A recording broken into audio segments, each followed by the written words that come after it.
I know you've dealt with this on the Orange and Brown Talk podcast.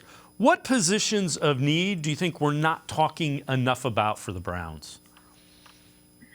You know what? I think there are a couple of positions. I do think that, that other defensive tackle, and especially again now with the uncertainty surrounding Perrion Winfrey, a player they felt would step up in his second season and make a bigger contribution. That second tackle next to Dalvin Tomlinson is an area where I think they could still use just a quality starter, just nail it down and don't mess around there anymore. The guys that played there last year did not grade out well. I'm talking about, Jordan Elliott and Perrion and Tommy Togiai. They all ended up, according to PFF, Pro Football Focus, somewhere in like the 120s. You want your guys to be up in the top 20 or top 30 for maybe your second defensive tackle.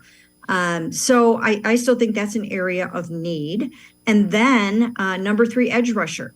Now, you can try to count on Alex Wright to get the job done for you there, and I'm sure he's another player that will step up in his second season, but that's also an area where they could use a proven pass rusher that you can kind of know that you're going to get those 6 sacks and 17 pressures out of. When you look at all that Andrew Berry has done, to me it says they're doing everything to win now. Is that fair, do you think? I think so. Yes, absolutely.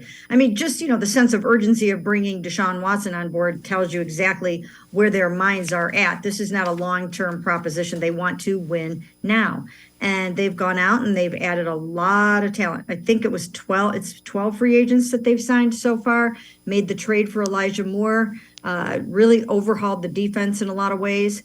And they're out there, they're spending the money, they're redoing contracts. Obviously, they had to restructure Deshaun to make some of these things happen.